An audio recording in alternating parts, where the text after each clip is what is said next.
Bienvenidos a TradingView. Tenemos un webinar donde vamos a analizar las principales pares de divisas de Forex. Entonces vamos a analizar con Iván Campuzano. Empecemos con el EURUSD. Buenos días, Iván. Muy buenos días, Álvaro. Espero que estés bien, que estés tú bien, que estén bien todos, sobre todo los que nos escuchan, y que hoy podamos tener un directo donde se entretengan, donde aprendan y, sobre todo, lo más importante, que ganen dinero, porque para eso están estos análisis. Así Bueno, que, pues bueno, como bien decías, empezamos la semana con un análisis del euro dólar. Y creo que es uno de los pares que más juego van a dar en esta semana, en estos meses y probablemente durante todo este año.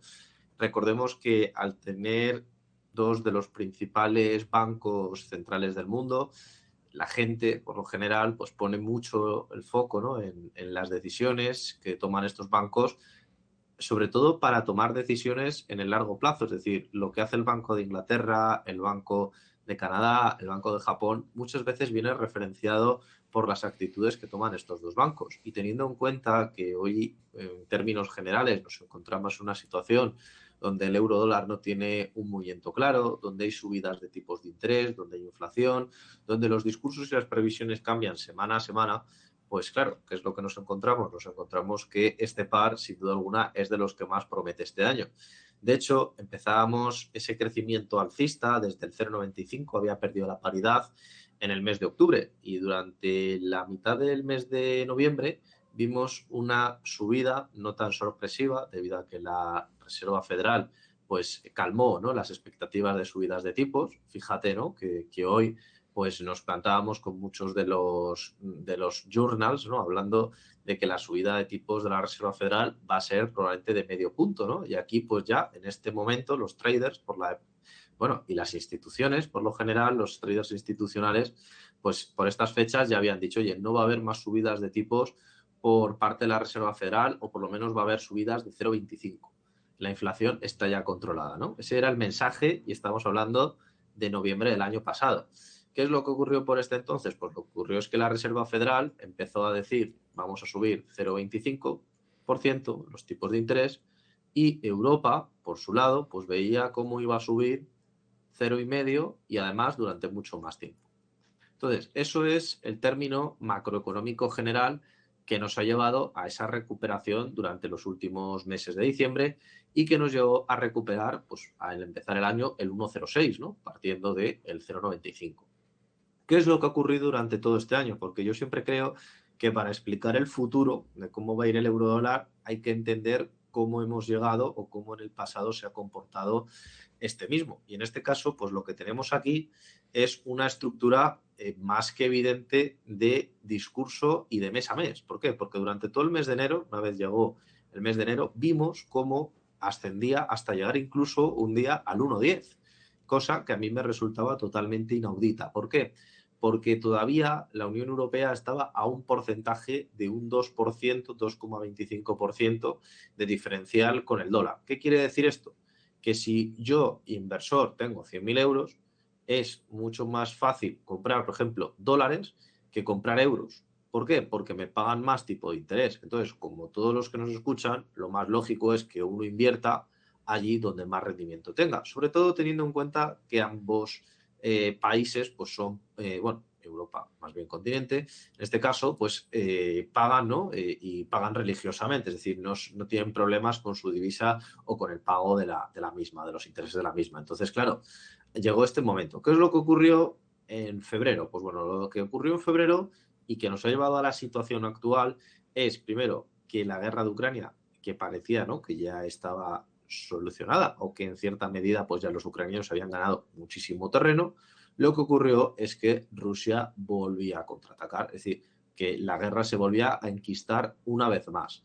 Nos encontrábamos que la Unión Europea estaba pues pensando otra vez si iba a subir los tipos de interés, si no iba a subir los tipos de interés, y luego pues estábamos viendo una Reserva Federal que pues se encontraba determinada a seguir subiendo los tipos de interés hasta por lo menos el mes de marzo, por lo menos el mes de marzo-abril. ¿Por qué? Porque se consideraba pues que la inflación todavía no había remitido y demás. Yo me acuerdo que por este mes había una nota de prensa del Banco Central Europeo, y que a mí pues me hizo ponerme bastante en guardia con los análisis del eurodólar, que era que decían, oye, va a haber, y estimamos y consideramos realista, que vaya a haber un repunte de la inflación. Porque pensemos que aunque veamos velas que suben, que bajan, la mayor parte de lo que hemos visto desde el año 2019 en adelante tiene un componente fundamental importantísimo que no habíamos tenido hasta la fecha. Y claro, ¿qué es lo que ocurre? Pues bueno, pues que lo consiguiente, que vemos como el euro dólar cae. ¿Cae por qué? Porque el dólar se mantiene estable y el euro genera dudas. Entonces, ¿qué es lo que hemos visto durante estos días? Pues lo que hemos visto durante estos días es que ese discurso triunfalista por parte de la Reserva Federal pues no es tan triunfalista y no es tan bueno. ¿Por qué? Porque nos hemos encontrado que esa inflación, que en teoría pues iba a estar acorde a las expectativas, ni mucho menos se ha encontrado en esta situación. Recordar siempre que hay una gran diferencia entre Europa y entre Estados Unidos. La inflación de Europa es de energía y de alimentos y que al final pues ha traspasado al terreno del consumo diario, de ahí la diferencia entre la inflación general y la subyacente. Y por otro lado, pues tenemos que en Estados Unidos el problema está en los salarios, es decir, en el mercado laboral. No es tanto ni de energía ni tanto de alimentos. Entonces, ¿qué es lo que ocurre? Que durante el día antes de ayer, es decir, cuando vemos esta caída súbita desde el 1,0, casi 1,07 hasta el 1,05, ¿qué es lo que ocurre? Pues que Powell dice, oye, que vamos a subir probablemente más de lo esperado y durante más tiempo. Es decir, que todo eso que nos habían contado aquí, que todo esto que nos habían contado aquí, pues que resultaba que no iba a ser así, que no es que fuera a haber subidas de 0,25, sino que a lo mejor había más subidas de 0,5, que a lo mejor la economía americana todavía seguía teniendo más inflación. De hecho, durante el día de hoy, que es este ligero repunte que hemos tenido el euro dólar, se ha dado precisamente porque hemos visto que las ofertas de desempleo en Estados Unidos pues han, digamos, aumentado, ¿no? Pero ¿cuánto han aumentado? Pongámoslo en perspectiva. Han aumentado en 13.000 personas. Y bueno, ¿y cuánto suponen 13.000 personas? Pues 13.000 personas es el 0,0. ¿Por qué? Porque Estados Unidos, recordemos que tiene un mercado laboral de más de 150 millones de personas. Entonces, claro, 13.000 pues apenas es nada. Entonces, el punto de partida de hoy es una inflación en Estados Unidos mayor de lo esperado, una situación restrictiva en política monetaria, es decir, no se van a emitir más dólares, y una situación, tanto en lo político como en lo económico, de tremenda convulsión. Entonces, teniendo en cuenta ese escenario, podemos pasar a lo que es el análisis del eurodólar. En el corto plazo, lo más probable, y debido a esas subidas de tipos, lo más probable es que se mantenga lateral. ¿Por qué? Porque al final, si Europa sube 0,5 y Estados Unidos sube 0,5, al final no existe una apreciación realmente de una divisa respecto a otra, porque al final las dos suben lo mismo. Pero ¿qué es lo que ocurre? Que las noticias fundamentales desde Estados Unidos son estables o ligeramente tirando malas, mientras que Europa parece que va recuperándose de una manera mucho más acertada, de una manera mucho más asequible. Nos encontramos, por ejemplo, ese resultado a través de los índices. Los índices como los americanos nos encontramos que se encuentran todavía en un menos 17, un menos 18, un menos 19%, como por ejemplo es el S&P 500 o el Nasdaq, que se encuentra cerca del menos 27. Sin embargo, nos encontramos que los índices europeos se encuentran otra vez cercanos a máximos históricos. ¿Esto es bueno, esto es malo? No, pero ya te dice que si las empresas de Europa van bien, lo más probable es que el componente fundamental, las fundamentales, es decir, el índice de, por ejemplo, ¿no? El ISM, que es el índice de producción manufacturera o el del sector servicios, pues digamos, todo eso tiene una pinta, pues, por decirlo así, tiene una estructura realmente apetecible. Entonces, claro, en el corto plazo, la zona de movimientos lógica es esta. ¿Por qué? Porque esta zona, si nos vamos a enero, que es donde realmente estábamos con este contexto, era donde nos encontrábamos. Entonces, ¿qué es lo que ocurrirá? El euro dólar tiene una situación ahora mismo de lateralización durante las próximas semanas. ¿Qué es lo que estimo yo? Ya si nos vamos más en términos fundamentales, porque luego viene la parte técnica, ¿no? Que acompañará pues todo esto que os estoy diciendo.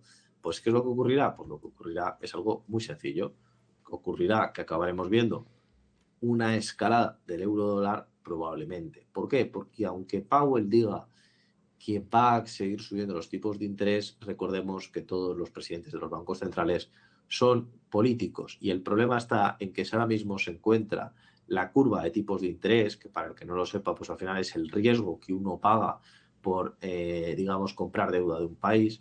Se encuentra que ahora mismo Estados Unidos tiene más riesgo más riesgo en 10 años que en 2 años. ¿Qué es lo que ocurre con esto? Pues lo que ocurre con esto es que al final a más 2 se han cruzado y lo que suele ocurrir cada vez que se cruzan es que hay una recesión. ¿Y qué es lo que ocurre cuando hay una recesión? Pues que obviamente si a Estados Unidos le va mal, a todo el mundo le va a ir mal. Pero ¿qué es lo que ocurre también? Que Powell no va a permitir, o por lo menos Biden, que al final no deja de ser el jefe de Powell, no va a permitir que este mandato que le queda un año aproximadamente se vea envuelto, si ya tiene suficientes escándalos, en una recesión que le pueda costar las elecciones. Entonces, ¿qué es lo que veremos probablemente? Veremos una devaluación del euro dólar por parte del dólar y por lo tanto el euro, que todavía no se encuentra en esa situación, lo veremos ascender durante los próximos meses. Yo, como siempre, utilizo 3 indicadores que son realmente los que traigo pues, todas las semanas a mis análisis en TradingView. Es decir, que si hay alguno de los que me está escuchando que ya lo conoce o que ya lo ha visto, pues tampoco se debería de llevar las manos a la cabeza, ¿no? con este análisis. Más es bastante sencillo y da muy buenos resultados. Si cambiamos a términos semanales, que realmente donde se ve todo esto, fijaros dónde nos encontramos. Nos encontramos en una situación cuanto menos curiosa. Nos encontramos que estamos en terreno sobreventa y que justamente se acaban de cruzar a la baja el euro dólar. Perfectamente puede subir, puede bajar, es decir, lo que he comentado antes, va a encontrarse en un movimiento lateralizado.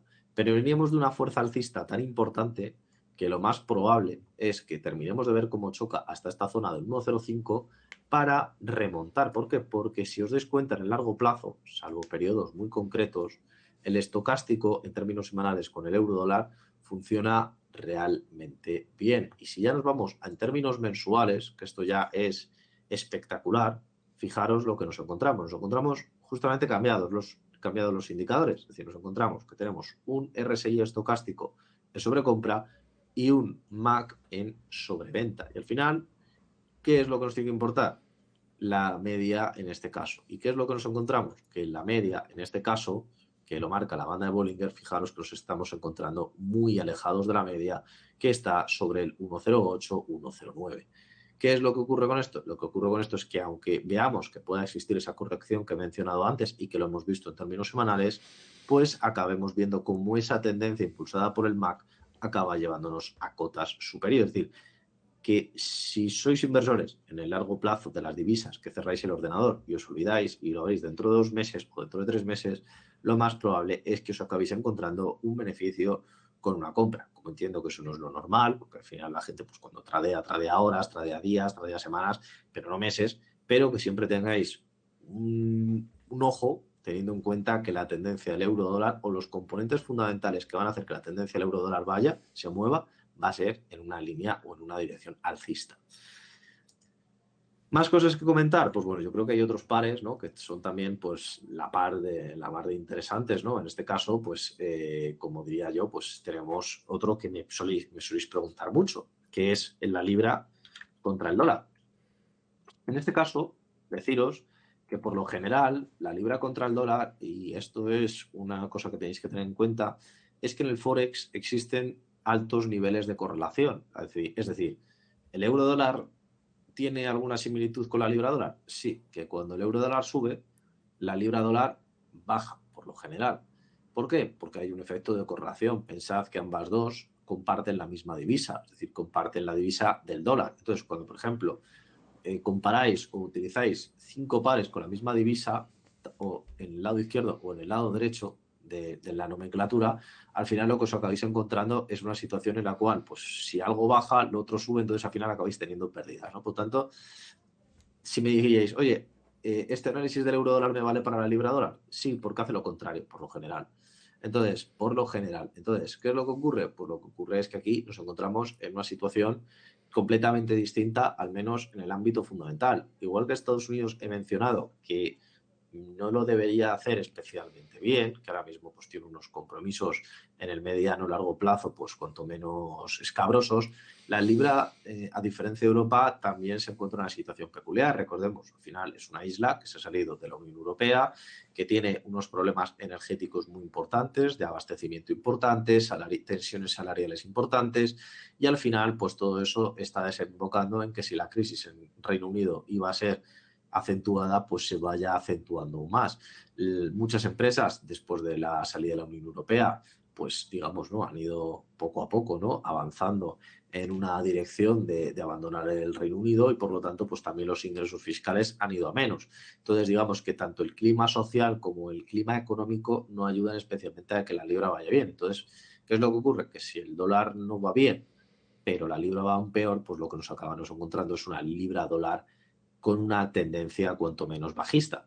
De hecho, si vamos a lo que es el histórico de la libra dólar, desde que hay registros aquí en TradingView, os daréis cuenta de que, fijaros, en el año 2014 estábamos en 1,72 y ahora estamos en 1,19.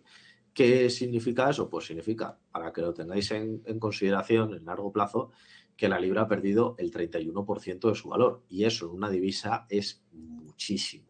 Entonces, ¿qué es lo que ocurre? Pues lo que ocurre es que Reino Unido, como economía, para subsistir, lo que necesita es tener una moneda fuerte que le permita importar productos baratos. ¿Por qué? Porque al final, vuelvo a lo mismo, es una isla y si no importa de manera barata, pues al final pues tiene problemas de producción importantes. Entonces, ¿qué pasa? Que esa pérdida de poder adquisitivo que ha tenido la libra durante los últimos meses, fijaros que llegó incluso a estar casi en la paridad, pues lo que ha ocurrido, esto es durante ese periodo, ¿no? Donde tuvimos una ministra que duró, pues primera ministra de Reino Unido, que duró unos 20 días, y tantos días, ¿no? Si no me falla la memoria. Entonces, ¿qué es lo que ocurre? Pues bueno, pues lo que ocurre es que tenemos una situación en la cual la libra anda paralizada, siguen subiendo los tipos de interés, sigue habiendo problemas macroeconómicos en Reino Unido y por lo tanto, pues lo más probable es que sea un par que con el tiempo se acabe lateralizando, pero lateralizando no al alza, como hay perspectivas del eurodólar, sino, como he dicho antes, lateralizando a la baja por sus perspectivas tan débiles a nivel económico y de política monetaria. Fijaros que aquí hemos tenido muchos cruces del RSI estocástico y cuando se cruza aquí son falsos movimientos. Tenemos un MAC poco estructurado, que si bien es cierto con una tendencia bajista, con una fuerza cuanto menos escasa y encima prolongada durante el tiempo, es decir, que esto puede cambiar en cualquier momento. Así que lo que aquí habríamos de hacer, si queremos pensar en largo plazo, es en irnos al término de la libra dólar en semanal. Y fijaros, aunque estemos en sobreventa, el MAC lo que nos está diciendo es, oye, esto tiene una tendencia bajista. Pero si nos vamos en términos mensuales, fijaros que se está a punto de cruzar, es decir, que está diciendo, oye, ya no llego a más, y el MAC, que parecía que iba perdiendo fuerza, va recuperando ligeramente la fuerza, lo cual nos puede dar un periodo de mantenerse las caídas, pero tampoco volver a llegar a la paridad, es decir, que seguramente a lo mejor vuelva a retestear esta zona de mínimos del 1.11, 1.12, pero seguramente no lleguemos al 1.09, 1.08 o incluso 1.07. Eso es lo que nos está diciendo la libra contra el dólar en el análisis de muy largo plazo. Pero insisto, en términos diarios, ahora mismo la tendencia puede revertirse en cualquier momento, puede querer volver al 1.24 y luego volver al 1.18 para acabar en 1.10.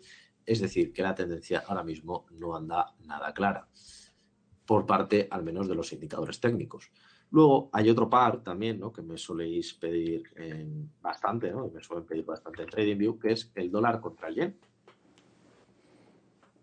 Y claro, el dólar contra el yen, como siempre digo, cada país tiene su peculiaridad, pero los que estamos viendo son seguramente aquellos que más peculiaridades tienen, no solamente el análisis técnico, que ya os dais cuenta de que tiene sus dificultades, sino en el análisis fundamental. Yo subía hace unos días a la plataforma de TradingView, subía un vídeo en el cual explicaba que había habido un cambio en la presidencia del Banco Central de Japón. Y cuando cambia el presidente, por lo general suelen cambiar las políticas. Pues bien, nada de eso. Siguen con la misma estructura que tenían pues desde hace mucho tiempo, es decir, de intentar mantener los tipos de interés, la inflación relativamente baja. Recordaros que Japón por lo general ha sido un país con deflación y por ahora pues están teniendo una inflación cercana al 3%. Ya nos gustaría a muchos países, pero eso para ellos es un problema. ¿Qué es lo que ocurre? Pues lo que ocurre es que yo analizaba que el dólar yen pues debería de caer. No solamente porque el apartado fundamental del que el dólar se debilite vaya, digamos, ¿no?, a provocar que el dólar yen caiga, sino también por la parte fundamental. La parte fundamental es, primero, que Japón quiere estabilidad de precios y la única estabilidad de precios significa que Japón en sus políticas expansivas se contenga al menos una temporada. ¿Qué es lo que ha ocurrido? Pues lo que ha ocurrido es que durante los últimos meses, desde el año pasado, yo me acuerdo de estar analizando el dólar yen en los 114 y que se estuviera por aquí estabilizado, ¿no? Que había como un canal lateral que existía durante muchísimos años, pues bien, lo rompió y fue al alza, al alza, al alza, al alza. De hecho, aquí tengo marcada esta línea naranja porque fue uno de los comentarios que hice en TradingView, creo que esta misma semana, la del veintitantos de octubre, que además, como era la semana de mi cumpleaños, pues dije, oye, mira, queda gracioso, voy a analizar el dólar contra el yen. ¿Y qué es lo que ocurrió? Pues bueno, pues que dije, mira, esto es una venta, si llega hasta los 150. Bueno, pues llegó hasta los 150. En los 150, pues ya veis, ¿no?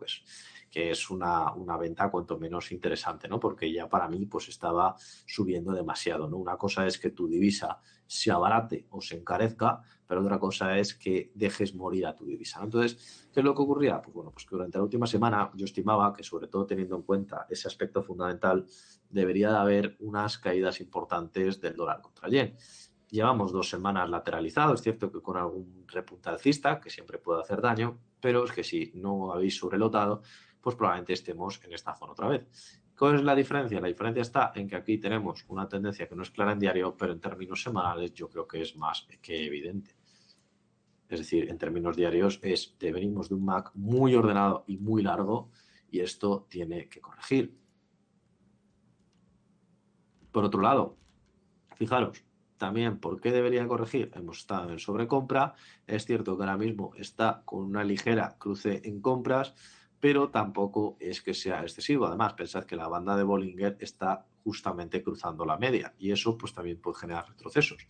Pero ya si nos vamos a lo que son términos mensuales, fijaros cómo la tendencia en términos mensuales, que veníamos de unas compras, bueno, que os voy a contar, ¿no? Ahora mismo veis el tamaño promedio de las velas durante los últimos 5 años y veis el tamaño promedio de las velas de los últimos meses. Entonces, ¿qué es lo que ocurre? Pues que la pérdida de fuerza es más que evidente y que al final esto nos empujará a una tendencia bajista. Yo no le haría mucho caso al MAC, o sea, al RSI estocástico en este caso. ¿Por qué? Porque veníamos de un periodo totalmente de sobrecompras que no lo ha frenado en ningún momento, pero lo que es la tendencia en este caso, en el momento que se debilita, fijaros qué grandes velas nos deja en términos bajistas y esto seguramente se acabe llevando con el tiempo. El objetivo, yo tengo aquí marcada esta línea roja desde hace mucho tiempo, desde hace unos cuantos directos, y yo creo que en este caso es el próximo objetivo, por lo menos en el largo plazo del dólar yen, llegar hasta los 127 dólares por yen.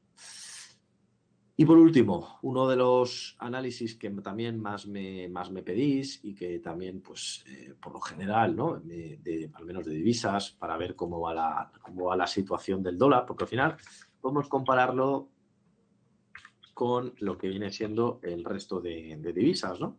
Pero al final, ¿qué es lo importante? ¿Qué es lo mollar? Pues lo mollar es el dólar contra el franco suizo. ¿Y por qué el dólar contra el franco suizo? Por lo general, pensad que el franco suizo es una divisa estable. Y cuando digo estable es que es muy estable. Probablemente sea la divisa de las grandes divisas la más estable que existe. Y claro, nos sirve casi como punto de referencia. Hay mucha gente que utiliza el DXY, hay otra gente que utiliza por ejemplo, ¿no? El dólar average cost. Es decir, realmente hay muchas formas, ¿no?, de calcular el precio del dólar. Pero si lo queréis buscar en Forex mejor que el DXY, a mí, para mi gusto, es el dólar contra el franco suizo. ¿Qué es lo que ocurre con el dólar contra el franco suizo? Fijaros. Y además se corresponde con lo que hemos visto el año pasado, ¿no? Al final veíamos un precio del dólar en ascenso y que lleva lateralizado mucho tiempo. ¿Qué es lo que ocurre por la contraparte? Que el euro lo ha hecho muy bien. Entonces, por eso, si el dólar está estable con ligeras caídas, pues lo que ocurría es que el euro dólar ascendía. ¿Qué es lo que ocurre ahora? Pues que el dólar, hemos visto de aquí a una temporada cómo ha ido retrocediendo en terreno alcista, y eso lo que nos está llevando es a que el dólar se acabe encareciendo. Si se encarece, pues al final la lucha por subir del euro dólar es mucho más complicada. Pero fijaros que no es un crecimiento abismal, no es un crecimiento pues enorme desde mínimos del último año hasta ahora, pues es un crecimiento pues, de un 3,68% respecto al franco suizo, recuerdo. Entonces, ¿cuál es la situación del dólar contra el franco suizo? Pues bueno, pues yo os diría que ahora mismo, aunque hay una tendencia en términos diarios bajista, nos encontramos en un cruce en mitad de la media y además acabamos de chocarnos contra una resistencia, ¿no? Por lo tanto, bueno, tiene su aquel, pero para esto yo os diría que vieseis, como siempre digo, más el largo plazo. El largo plazo es, fijaros, nos dice que va a mejorar el dólar contra el franco suizo, tanto el MAC como el RSI estocástico. Pero si os vamos en términos mensuales, fijaros cómo está empezando la tendencia bajista y aquí se sigue peleando con la tendencia bajista el dólar contra el franco suizo. Por lo tanto, digamos que por ahora no hay una posición clara entre semanal, mensual y diaria, no hay una directriz correcta y eso es lo que llevará al dólar, como he dicho antes, a lateralizarse y por lo tanto lo que acabará llevando a que el dólar contra el franco suizo acabe siendo un par pues, que realmente se movilice entre estas dos resistencias. Y eso, si el euro lo hace bien, como he comentado antes, provocará que el euro contra el dólar termine por ascender. Muy interesante todo lo que comentas. Bueno, vamos a repasar un poco el análisis que hemos hecho de las cuatro divisas. Empezando por los tipos de interés, ¿no? Porque la verdad es que ha sido muy interesante, Iván, eso que comentas, ¿no? De la importancia que tienen las subidas de tipos, la intervención de tipos de interés en las divisas. Y claro, si analizamos, por ejemplo, el eurodólar, esa tendencia bajista que hemos experimentado durante los últimos años, pues tiene mucho que ver, ¿no? Esos tipos de interés, porque mientras Estados Unidos estaba subiendo los tipos, Europa no reaccionaba, no estaba reaccionando y le dio ese ritmo, ¿no? Ese ritmo para coger esa tendencia bajista y cuando ya reaccionaron era casi demasiado tarde, ¿no? Por así decirlo.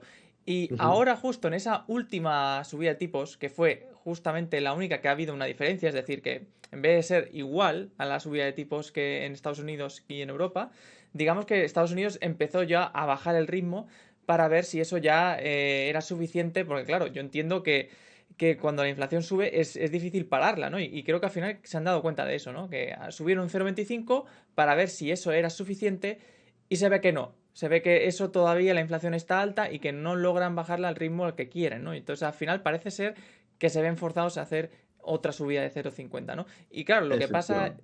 lo que pasa en esa diferencia es lo que produce, ¿no? Lo que produce los movimientos de la divisa.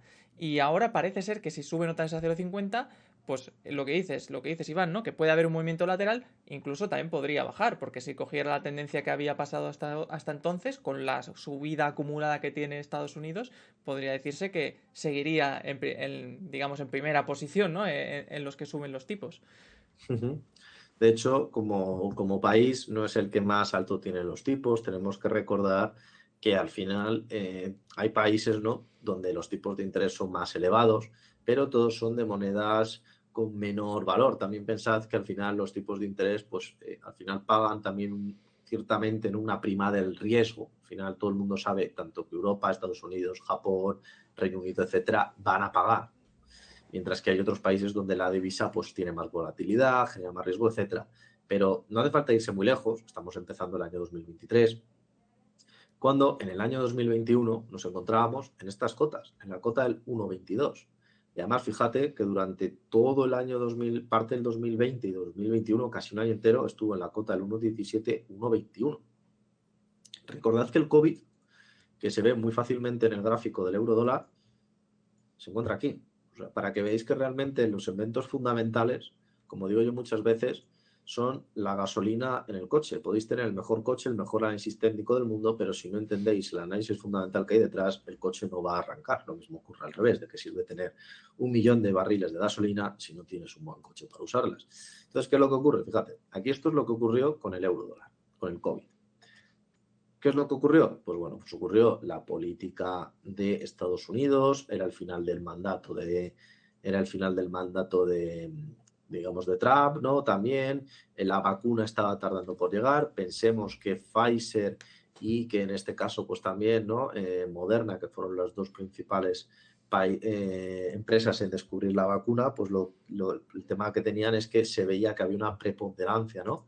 Por la parte europea, es decir, que iban a tener Europa vacunas antes, fíjate. Y además la inestabilidad en Estados Unidos por las elecciones. Es decir, que fíjate que esta subida que hay aquí tiene un componente fundamental muy importante detrás. ¿Qué es lo que ocurre? Todos nos vacunamos, parece que la cosa va mejor, parece que ya el COVID, pues bueno, pues va siendo una cosa más del pasado, lo queremos olvidar. ¿Y qué es lo que ocurre? Pues que durante el mes de marzo lo que nos encontramos es que ahora mismo, pues lo que nos ocurre durante el mes de marzo es que vemos cómo Powell por primera vez menciona una de las palabras más peligrosas. Es, oye, voy a hacer el tapering, es decir, voy a empezar a retirar estímulos, porque durante esta época, para que la economía y la gente no se muriera de hambre, pues, oye, vamos a dar todo el dinero al mundo. Entonces, ¿qué es lo que ocurre? Lo que ocurre es que el dólar, en aquel momento ya simplemente con la intención de retirar estímulos, lo que acabamos viendo es, oye, el dólar empieza a valer más. Y esto es lo que ocurre durante este periodo. Aquí, que se lateraliza durante todo el mes de noviembre y diciembre, Powell vuelve a decir en febrero que en marzo se hace el tapering, que va a ser más acelerado y que encima empezaremos a ver subidas de tipos de interés.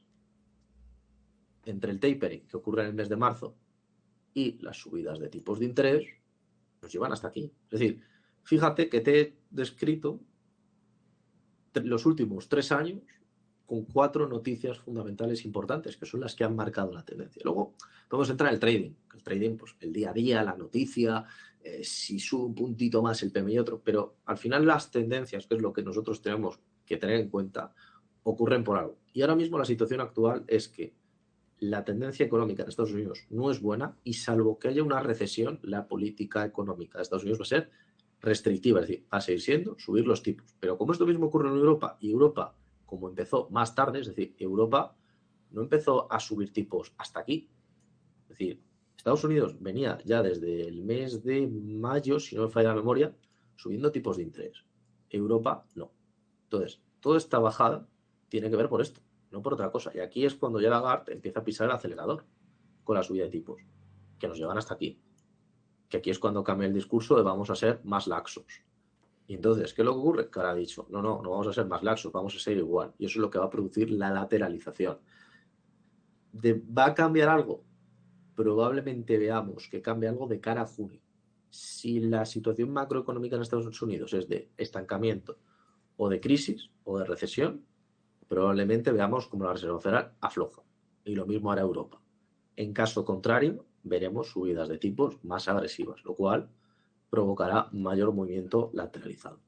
Hay muchos usuarios que se hacen la pregunta respecto a esta subida de tipos, pero claro, la situación no es la misma que la crisis que hubo en 2008, no tiene nada que ver, es decir, ahí veníamos de, digamos, de una tendencia alcista a nivel de todos los parámetros económicos, hasta que hubo una burbuja inmobiliaria que todos conocemos, y ahí entonces todo se vino abajo, ¿no? Pero la situación actualmente es que se están subiendo tipos porque veníamos de una pandemia, veníamos de una situación extraordinaria y que ha producido precisamente dar facilidades a nivel de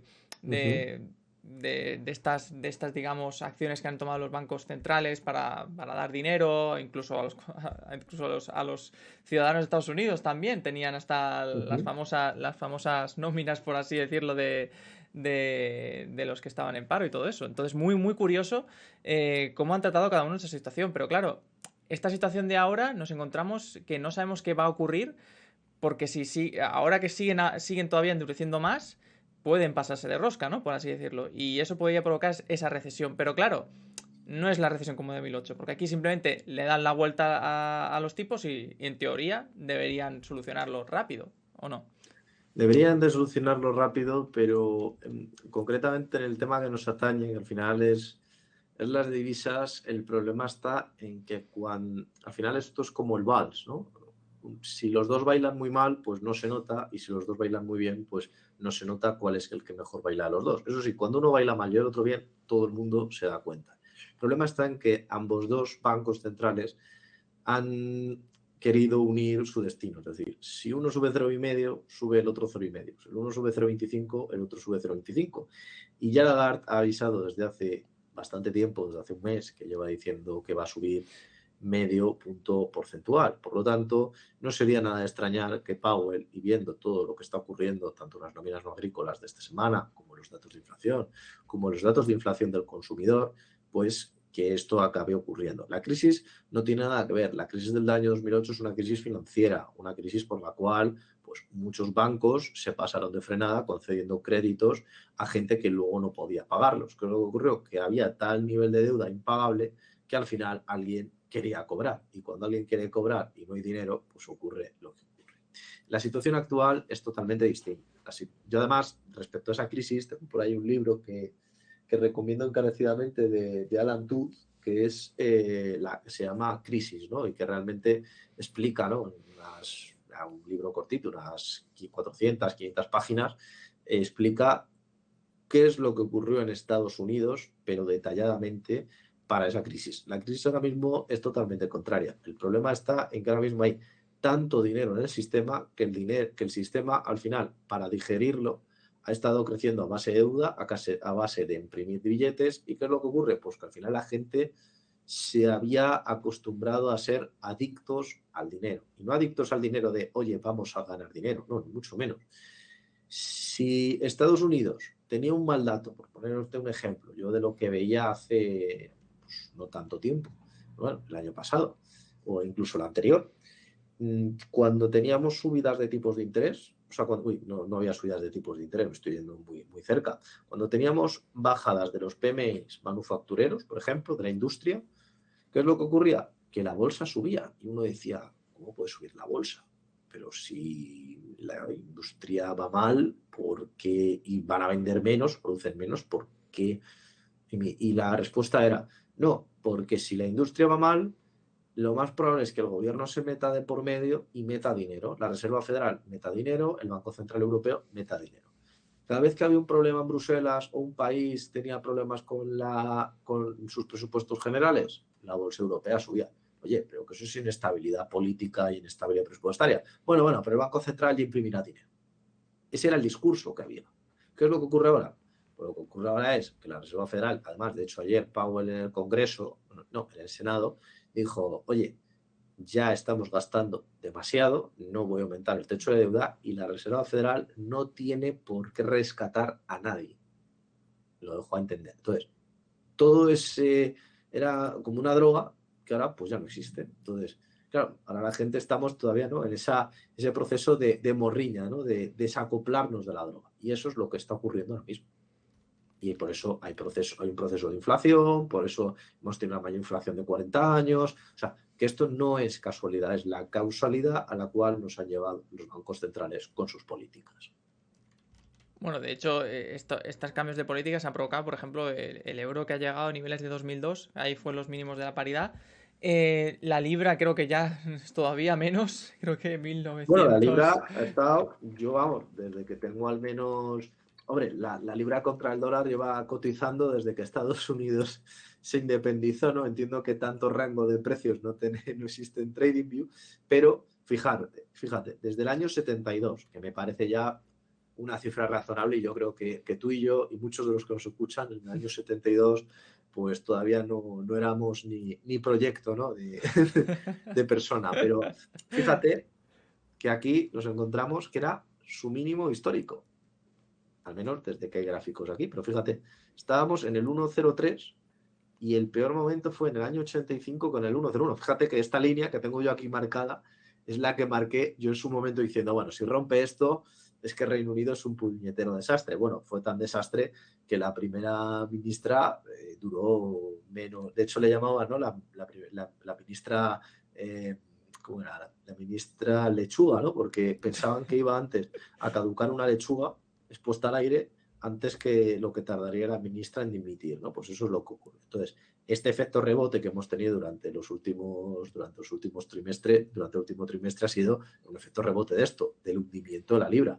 Pero fíjate que la libra es un par que se mueve de manera muy dura durante los meses. Fíjate las tendencias, lo importantes que son y cómo recupera. Pero vamos, ninguna divisa va a recuperar estos valores y lo más probable es que estos valores se tarden en volver a retestear.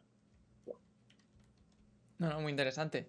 Y luego, a nivel de tipo de interés, me acuerdo yo de, no lo hemos analizado, el USD CAD, el dólar canadiense, que ellos sí que han sido los únicos que han subido los tipos de interés a la par que Estados Unidos. Son los únicos que han mantenido y aún así su valor, vamos, no se ha quedado en rango. Que eso es lo Efectivamente, pero sorprendente. fíjate cuál es la diferencia. Es que Canadá tiene sus peculiaridades. Cuando hablamos de Canadá, de Nueva Zelanda y de Australia, tienen un componente muy importante del precio de las materias primas. Piensa que cuando una divisa le damos la importancia, pues es por su economía, por las políticas de sus bancos centrales, etcétera. Pero fíjate que Canadá, o sea, el dólar contra el canadiense, pues ha recuperado ya unos niveles pues, previos a la pandemia, ¿no? De hecho, fíjate qué remontada ha metido desde el año 2021. ¿Por qué? ¿Qué es lo que ha ocurrido? Pues lo que ha ocurrido es algo muy sencillo. Lo que ha ocurrido es que, oye, el dólar canadiense está muy ligado al valor de las materias primas, del oro y del petróleo. ¿Qué es lo que ocurre? Pues lo que ocurre es que si el dólar va recuperando posiciones y el canadiense, aunque suba los mismos tipos de interés, ¿qué es lo que ocurre? Pues que si una parte importante del valor, o por lo menos de la correlación que tiene con la divisa, cae, pues lastra al dólar canadiense. Entonces, el dólar se aprecia más. Entonces, claro, el dólar canadiense, cuando el dólar va bien, el dólar americano va bien, le golpea doble. No solamente por parte de la divisa, sino por parte de las materias primas que están ligadas al dólar canadiense. Lo mismo ocurre con Australia, con el tema del oro, y con Nueva Zelanda con el tema del oro y con el tema de la plata y con el tema de la madera. Es decir, que realmente son países que tienen, y además, si nos vamos a sus datos de exportación, nos vamos a lo que realmente prima sobre ellos, tienen una importancia en las materias primas muy, muy elevada sobre sus cotizaciones. Muy interesante, muy interesante. Bueno, Iván, para despedir, a mí me gustaría, bueno, hemos analizado las principales divisas. También a nivel de las exóticas, me gustaría analizar así rápidamente dos en particular, porque hemos hablado de esa inflación, ¿no? Hemos hablado de que, por ejemplo, pues que Europa ha reaccionado más tarde, al final acaba subiendo los tipos. Luego el Banco Central de Japón, que curiosamente tiene una política que no sube, no toca los tipos, intenta mantenerlo todo a cero. Y que curiosamente, pues al final fue una de las peores tendencias de Forex el año pasado, si no me equivoco, ¿no? Que cayó un 20% o algo así. Y que bueno, que ahora ya se está empezando a recuperar. Pero bueno, luego hay unas divisas que son las que precisamente no tienen, digamos, ese valor, ¿no? Por parte de los inversores, que son, por ejemplo, la lira turca. Y luego hay otra que es muy interesante también, que es la del peso argentino. ¿Qué ocurre en estas divisas en particular? Bueno, pues yo creo que aquí, si ponemos el gráfico, ¿vale? Para que la gente tenga perspectiva. En el año 2011 valía 2 liras turcas, eran 1 euro. En el año 2023, 20 liras turcas valen 1 euro. ¿Qué significa eso? Pues significa que si yo cojo aquí el gráfico, pues, desde el año 2011, sí, hasta ahora, significa que el valor de la divisa, pues, bueno, ¿qué os voy? ¿Qué no verán, ¿no? Los espectadores? Pues bueno, yo creo que es más que evidente. De hecho, el año pasado, lo que tenemos que tener en cuenta con Turquía, con todos los países más pequeños, ¿no? Que no tienen una divisa linkada a un país grande. El problema está en que estas divisas se ponen al servicio no de la gente ni de las necesidades económicas del país, sino de las necesidades económicas del gobernante de turno.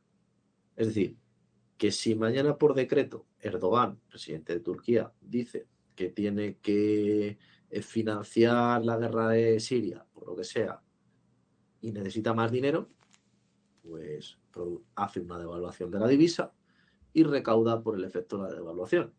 ¿Eso afecta a la ciudadanía? Muchísimo. ¿Afecta a Turquía? Muchísimo. Pero, ¿tiene solución? No. El problema de lo que hemos visto desde el año 2021 con Turquía, que ya lleva un ritmo de ascenso cuanto menos importante desde el año 2020, es que han estado jugando con los tipos de interés y han estado jugando con la política macroeconómica. No es que Turquía sea un país que le vaya mal, no es un país que tenga una mala industria, no es un país que tenga malos trabajadores.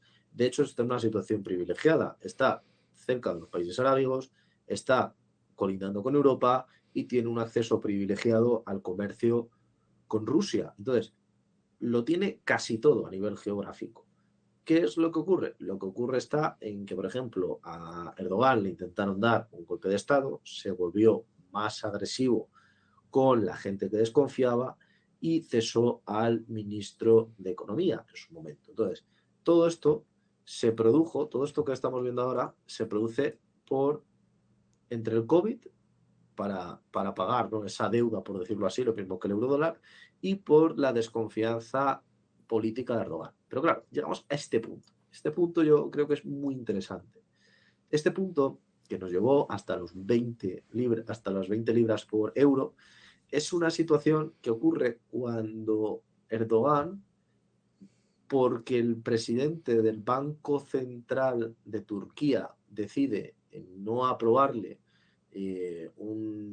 creo que era una devaluación, le hace dimitir para que entre una persona nueva y lo apruebe. ¿Cómo entendería el mundo? Bueno, creo que se entendió de una manera bastante clara. ¿Cómo entendería el mundo que un político, por solamente su propio fin de financiar sus gastos del Estado, una política de gasto que no pueda asumir el país, lo que sea, como no me da la razón el presidente del Banco Central, lo desecho y pongo a uno que vaya a decir lo que yo diga? ¿Tú te imaginarías que mañana, por ejemplo, el presidente de Alemania dice, no, es que yo quiero abaratar el euro porque quiero exportar más coches? Y le dice Lagarde, oiga, pues esto es imposible, esto es una decisión de todos. Ah, pues te echo y pongo a uno que lo haga. Pues esa manipulación provoca desconfianza, y la desconfianza en una divisa es la otra mitad de la moneda, y nunca mejor dicho. ¿Qué es lo que nos ha llevado? Hasta este punto. Pero ya si nos vamos a lo de Argentina, que esto ya es, o sea, si ya la lira turca es espectacular con ese movimiento, pues lo que acabo de comentar con Argentina ocurre encima sumado a una inflación galopante. Entonces, ¿qué nos vamos? Pues por ejemplo, al euro, ARG creo que es, ¿no? Si no me equivoco. No, es sol, ¿no? Puede ser. ¿Eurosol puede ser? Prueba con el dólar. El dólar estadounidense con USD ARG, por ejemplo. ARS. Es Este que era. no lo tenéis puesto para el euro. Mejor. Pero bueno, ¿qué quieres que te diga yo de este gráfico? El gráfico es una locura. No, cualquiera que lo vea. Yo, claro, yo no soy una persona de trabajar con esto, pero oye, a ver, yo también te digo, esto va en base a la estadística, pero si cualquiera coge este gráfico e intenta hacer análisis técnico con él, poco nada puede hacer, porque realmente parece más una parábola, ¿no? Dibujada así. Pero te diría, si te das cuenta, todas las velas, cosa que es rarísimo, desde,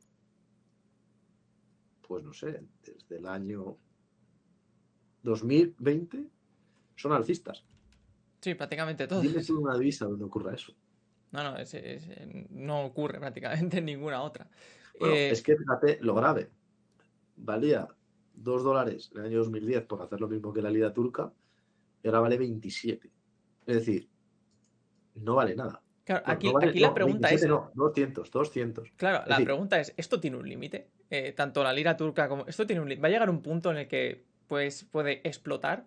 ¿Puede ocurrir algo? O pueden hacer algo al respecto? a ver, ¿pueden hacer algo al respecto?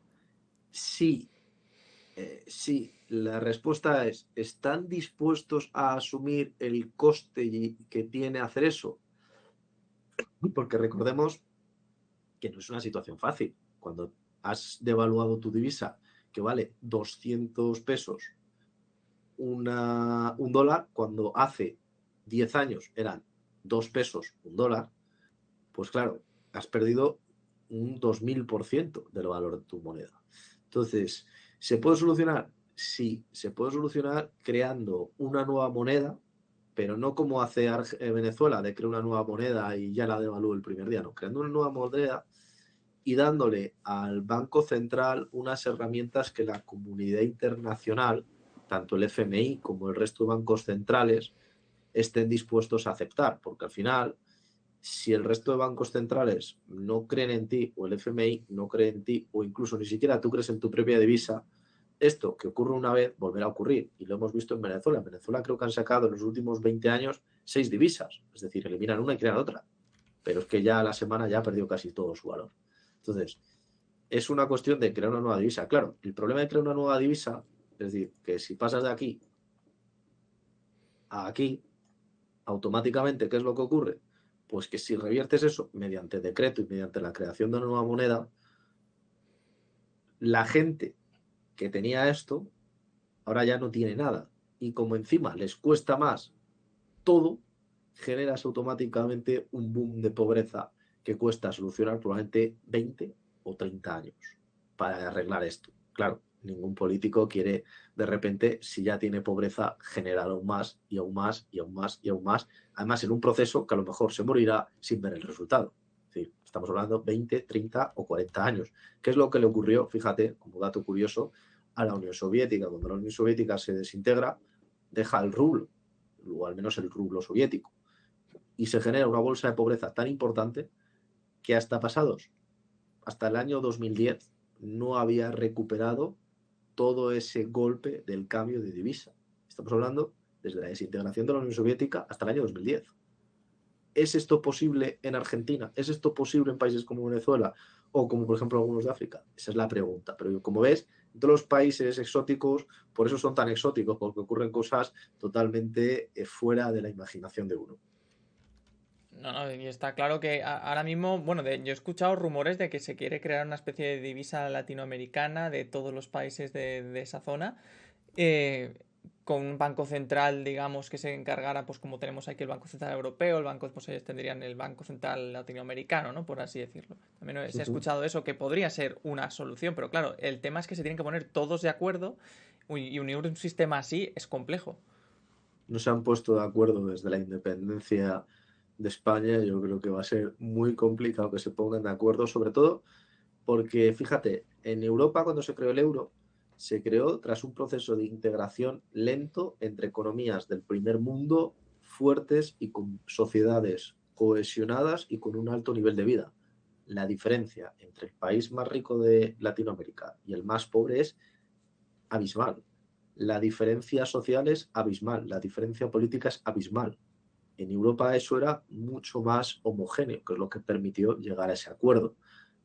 Ahora bien, ¿tiene solución? Claro que tiene solución. El problema es que las soluciones a problemas difíciles suelen ser medidas aún más difíciles. Muy interesante, muy interesante. Pues bueno, vamos a terminar el webinar. Muchas gracias, audiencia. Recordar que vamos a tener este webinar subido en el canal de YouTube, también disponible en TradingView Streams en diferido.